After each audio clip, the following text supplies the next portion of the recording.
Bugun men juda muhim masalani tushuntirib beraman.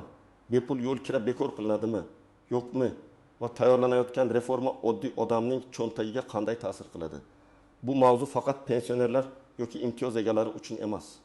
Deyarli har bir oila uchun muhim. Chunki oilangizda talaba bor, nogironligi bo'lgan yaqin inson bor, pensioner ota-ona bor, ishga qatnaydigan farzand bor. Demak, bu yangilik sizga ham tegishli bo'lishi mumkin. Videoni oxirigacha ko'ring. Chunki eng katta xatolar aynan men bunga aloqador emasman deb o'ylagan joyda boshlanadi. Hozirning o'zida kanalga obuna bo'ling va videoga like bosing, chunki men bu yerda hujjat tili bilan emas, oddiy odam tushunadigan tilda tushuntiraman. Avvalo, masalani aniq ajratib olaylik. Bepul yo'l kira bekor qilinadi degan gap ko'p hollarda odamlar orasida vahima sifatida tarqaladi. Kimdir endi pensionerlar ham to'laydi deydi. Kimdir nogironligi borlar imtiyozsiz qoladi deydi. Yana kimdir hamma narsa pullik bo'ladi deb tushunadi. Men buni mutaxassis sifatida boshqacha tushuntiraman. Gap ko'pincha imtiyozning butunlay yo'q qilinishi haqida emas. Balki imtiyozni berish tartibi, nazorat qilish mexanizmi va kim haqiqatan ham undan foydalanish kerakligini aniqlashtirish haqida ketadi. Oldin qanday edi? Ko'p joylarda bepul yoki chegirmali yo'l kira imtiyozi hujjat ko'rsatish, guvohnoma ko'rsatish yoki alohida ro'yxat asosida ishlagan. Masalan, pensioner avtobusga chiqadi, haydovchiga yoki konduktorga guvohnoma ko'rsatadi, keyin bepul yoki imtiyozli yuradi. Nogironligi bo'lgan shaxs, urush qatnashchisi, ayrim ijtimoiy himoyaga muhtoj toifadagi fuqarolar ham shunday tartibda yurishi mumkin bo'lgan. Tashqi tomondan qaraganda bu odam uchun qulay, pul bermaydi, kartani to'ldirmaydi, har safar xarajat qilmaydi. Lekin tizimning ichida muammo ko'p bo'lgan. Birinchidan, real foydalanish hisobini yuritish qiyin. Masalan, bir oyda nechta imtiyozli yo'lovchi yurgan, qaysi yo'nalishda qancha bepul tashilgan, davlat yoki mahalliy byudjet tashuvchiga qancha kompensatsiya berishi kerak. Buni aniq hisoblash doim ham oson emas. Ikkinchidan, suiiste'mol xavfi bor. Guvohnomadan boshqa odam foydalanishi, eskirgan hujjat bilan yurish. Imtiyoz doirasiga kirmaydigan odamning tanish bilish orqali bepul yurish kabi holatlar bo'lishi mumkin. Uchinchidan, tashuvchi ham zarar ko'rganini aytadi. Men odam tashyapman, yo'qilg'i, ta'mirlash, haydovchi maoshi, ehtiyot qismlar xarajati bor. Lekin imtiyozli yo'lovchi uchun pulni o'z vaqtida olmayapman deydi. Endi nima o'zgaryapti? Reforma deganda odatda 3 ta yo'nalish tushuniladi. Birinchisi bepul yurish huquqini raqamlashtirish. Ya'ni shunchaki qog'oz guvohnoma emas, transport kartasi, ijtimoiy karta yoki yagona elektron tizim orqali kimga imtiyoz borligi tekshiriladi. Ikkinchisi imtiyozni pulga aylantirish ehtimoli. Masalan, odam avtobusda bepul yurmaydi. Lekin davlat unga oyga ma'lum miqdorda transport kompensatsiyasi beradi. Uchinchisi imtiyozlarni manzilli qilish. Ya'ni hamma bir xil emas, haqiqatan ham yordamga muhtoj, daromadi past doimiy qatnaydigan odam ko'proq himoya qilinadi. Men eng avvalo shuni aytaman. Har bir yangilikni bekor qilinyapti deb qabul qilish to'g'ri emas. Lekin hech narsa o'zgarmaydi deb beparvo bo'lish ham xato. Chunki reforma tayyorlanayotgan bo'lsa, odatda u hujjat, ro'yxat, ariza, elektron tizim va nazorat bilan bog'liq bo'ladi. Odamlar esa ko'pincha muammoni pulda emas, hujjatda yo'qotadi. Imtiyozi bor, lekin ro'yxatda yo'q, huquqi bor, lekin karta olmagan, kompensatsiya olish kerak, lekin ariza bermagan. Mana shular eng xavfli nuqtalar. Keling, real hayotga yaqin misollar bilan tushuntiraman. Birinchi misol: Olin 8 yoshli pensioner har kuni poliklinikaga yoki bozorga avtobusda qatnaydi. Bir tomonga yo'l kira 2000 so'm bo'lsa, kuniga borish kelish 4000 so'm. Oyiga 2 kun qatnasa 1000 so'm bo'ladi. Agar u oldin bepul yurgan bo'lsa, endi unga oyiga 1000 yoki 2000 so'm kompensatsiya berilsa, nazariy jihatdan u zarar ko'rmasligi mumkin. Lekin agar kompensatsiya 7000 so'm bo'lsa, u oy oxirida 3000 so'mni o'z cho'ntagidan chiqaradi. Demak, masala bepul bekor bo'ldimi degan bitta savol emas, balki kompensatsiya real xarajatni qoplaydimi degan savoldir. Ikkinchi misol: talaba yotoqxonadan universitetga haftasiga 5 kun qatnaydi. Har kuni 2 marta transportga chiqsa, bir oyda taxminan 40 marta yuradi. Yo'l kira 2000 so'mdan bo'lsa, bu to'g'ri 1000 so'm. Agar talaba oilasi boshqa viloyatda bo'lsa, stipendiyasi o'z bo'lsa, ijara yoki ovqat xarajatlari ham bo'lsa, transport xarajati kichik ko'rinadi, lekin oy oxirida seziladi. Shuning uchun talabalar uchun chegirma, oylik abonement yoki ijtimoiy karta joriy qilinsa, bu katta yordam bo'ladi. Ammo talaba o'z vaqtida ro'yxatdan o'tmasa, universitet ma'lumot bazasida uning maqomi tasdiqlanmasa, tizim uni oddiy yo'lovchi deb ko'rsatishi mumkin. Uchinchi misol, nogironligi bo'lgan shaxs davolanish, reabilitatsiya, tibbiy ko'rik, ijtimoiy xizmatlar yoki ish joyiga qatnaydi. Bu yerda transport faqat qulaylik emas, hayotiy ehtiyoj. Agar bunday inson uchun bepul yurish imtiyozi elektron kartaga o'tkazilsa, tizim aniq va qulay bo'lishi mumkin. Karta bosiladi, imtiyoz tan olinadi, haydovchi bilan tortishuv bo'lmaydi. Lekin karta berish jarayoni cho'zilsa, nogironlik guvohnomasi bazaga tushmagan bo'lsa, telefon raqam eski bo'lsa, yashash manzili yangilanmagan bo'lsa, odam o'z huquqidan vaqtincha foydalana olmay qolishi mumkin. Shuning uchun men har doim aytaman. Reformada eng muhim narsa e'lon emas, amaliy tartibdir. 4-misol, qishloqdan tumanga qatnaydigan odamlar. Shaharda avtobus, metro yoki elektron to'lov tizimi ishlashi mumkin. Lekin chekka hududlarda marshrutga, xususiy tashuvchi yoki noaniq jadvaldagi transport bo'ladi. Agar imtiyoz faqat elektron validati bor transportda ishlasa, unda qishloq aholisi amalda imtiyozdan foydalana olmasligi mumkin. Masalan, bir ayol har hafta farzandini shifokorga olib boradi, lekin u yurgan yo'nalishda elektron tizim yo'q. Qog'ozda imtiyoz bor, hayotda esa ishlamaydi. Shuning uchun reforma shahar markaziga qarab emas, butun mamlakatdagi real transport sharoitiga qarab tuzilishi kerak. Kimlar xavotir olishi kerak? Menimcha, birinchi navbatda hozir imtiyozdan foydalanayotganlar o'z holatini tekshirishi kerak.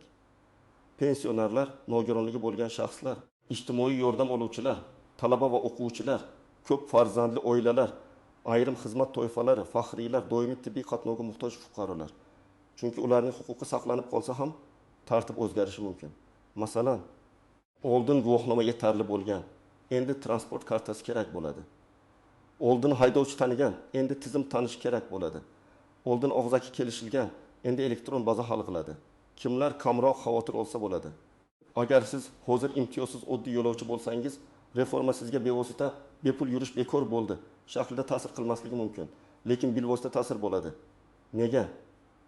Chunki transport tizimi moliyaviy jihatdan tartibga solinsa, tariflar, abonementlar, yo'nalishlar, to'lov usullari o'zgarishi mumkin. Masalan, oddiy yo'lovchilar uchun bir martalik yo'l kira qimmatroq, lekin oylik karta arzonroq bo'lishi mumkin. Yoki naqd to'lovdan ko'ra karta orqali to'lash arzonroq qilinishi mumkin. Shuning uchun oddiy yo'lovchi ham befarq bo'lmasligi kerak. Endi eng nozik masalalarga o'tamiz. Birinchi nozik joy. Bepul so'zi doim ham bepul degani emas. Transportda kimdir pul to'lamasa ham aslida xarajat bor. Avtobus yoqilg'i sarflaydi, haydovchi ishlaydi, ehtiyot qismlar eskiradi, yo'l infratuzilmasi kerak bo'ladi. Demak, bepul imtiyozning pulini yoki davlat to'laydi, yoki hokimlik byudjeti qoplaydi, yoki tashuvchi o'z zarariga yuradi.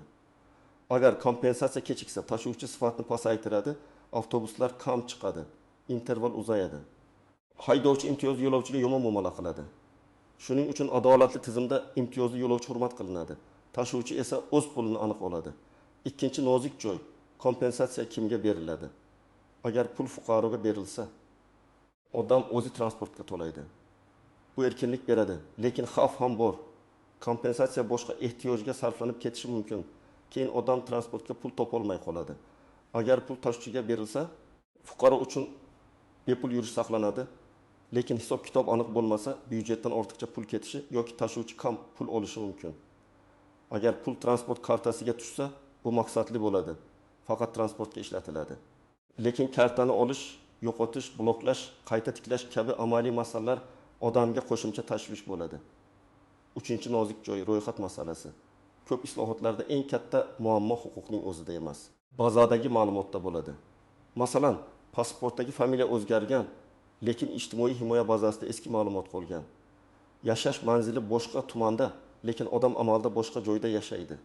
Nogironlik muddati uzaytirilgan, lekin transport tizimiga yangilanish kelmagan. Talaba akademik ta'tilda kontraktni kech to'lagan yoki universitet bazasi ma'lumotni kech yuborgan. Bularning hammasi tizimda imtiyoz topilmadi degan javobga olib kelishi mumkin. Shuning uchun men fuqarolarga doim hujjatlarni oldindan tekshirishni maslahat beraman. 4-nozik joy, vaqtinchalik o'tish davri. Reforma bir kunda mukammal ishlamaydi. Birinchi oyda navbat bo'lishi mumkin.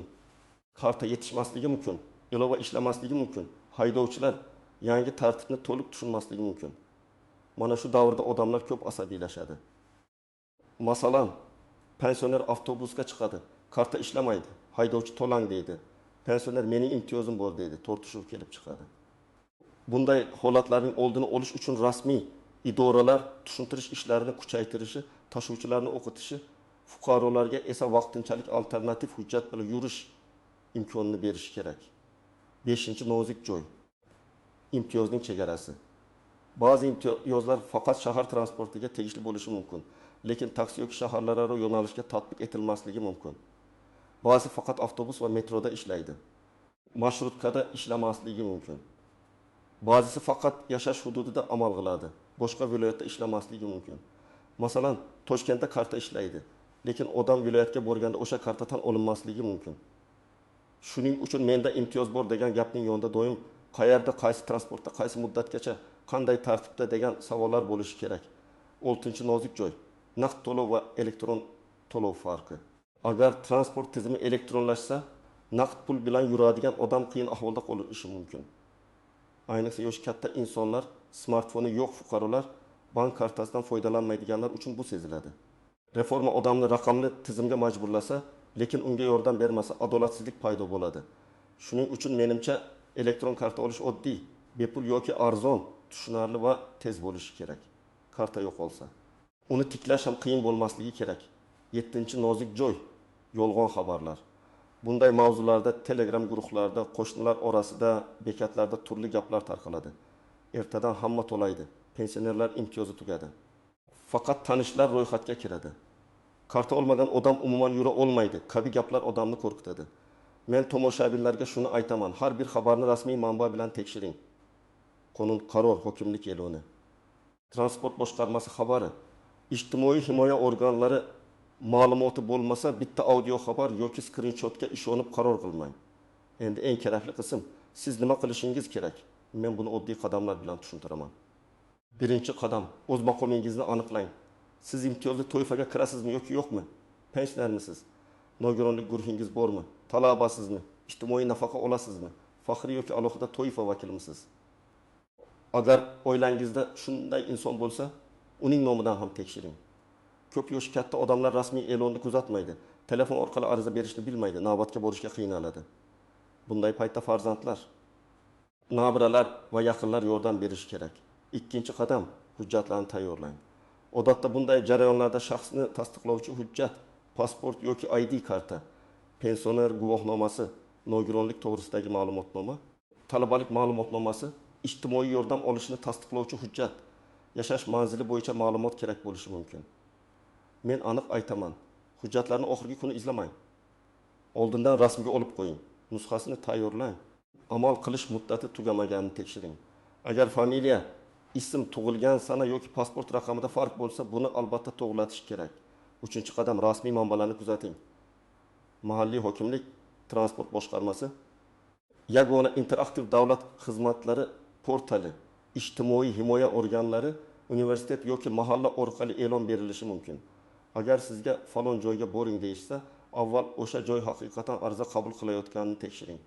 Aks holda odamlar navbatda turadi, lekin keyin hali tartib kelmagan degan javob oladi. 4-qadam, karta yoki elektron ro'yxatdan o'tish kerak bo'lsa, buni kechiktirmang. Masalan, transport kartasi joriy qilinsa, uni olish joyi. Ishlash muddati, balans to'ldirish tartibi, imtiyoz qanday ulanadi? Karta yo'qolsa nima bo'ladi? Bularni bilib oling. Agar karta boshqa odam nomiga rasmiylashtirilsa, keyin imtiyoz ishlamasligi mumkin. Shuning uchun kartani aynan imtiyoz egasining nomiga rasmiylashtirish juda muhim. 5-qadam, yozma murojaat qilishni o'rganing.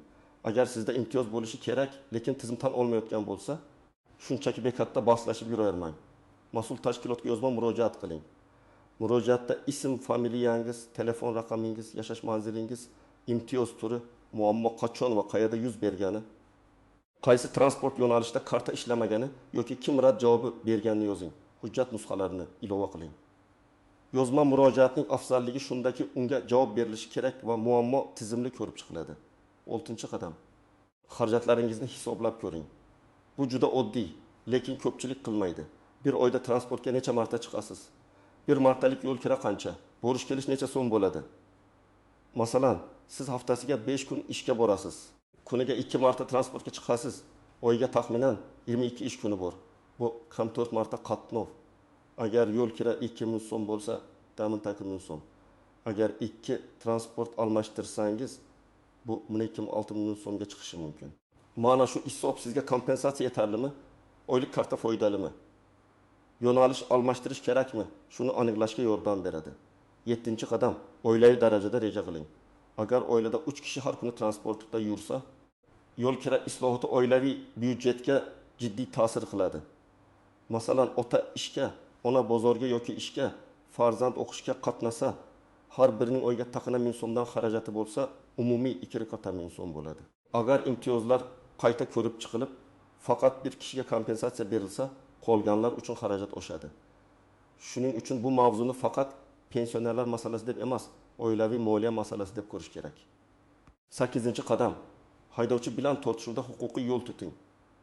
Agar sizda imtiyoz bor bo'lsa, lekin haydovchi tan olmasa, ovoz ko'tarish, haqorat qilish, janjal qilish foyda bermaydi. Yo'nalish raqamini, avtobus davlat raqamini, vaqtni, bekat nomini eslab qo'ying.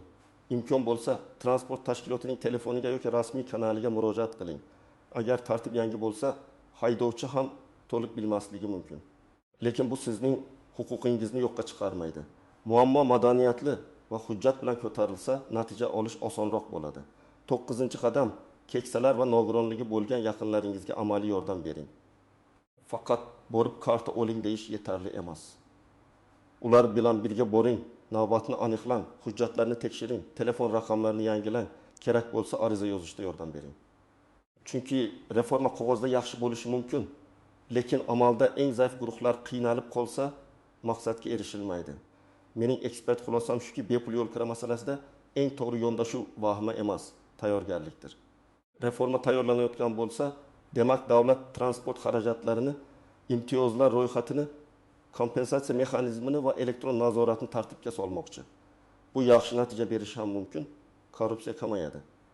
Hisob-kitob aniq bo'ladi, tashuvchi pulni oladi, imtiyoz egasi haydovchi bilan tortishmaydi. Lekin noto'g'ri tashkil qilinsa, oddiy odam navbat, hujjat, karta, tizim xatosi va yetarli bo'lmagan kompensatsiya orasida qolib ketishi mumkin. Demak, savolga javob shunday. Bepul yo'l kira masalasida gap faqat bekor qilish haqida emas, balki tartibni o'zgartirish, imtiyozni aniqlashtirish, raqamlashtirish yoki kompensatsiya shakliga o'tkazish haqida bo'lishi mumkin.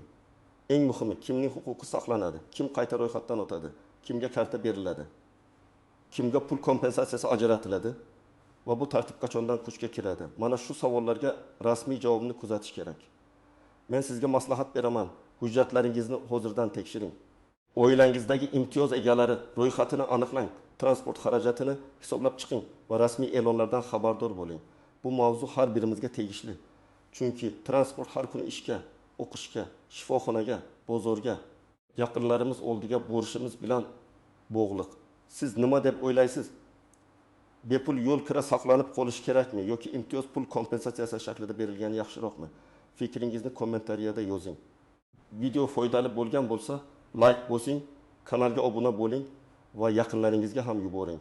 Chunki bu ma'lumotni vaqtida bilgan odam ertaga ortiqcha xarajat va asabiylashishdan saqlanadi.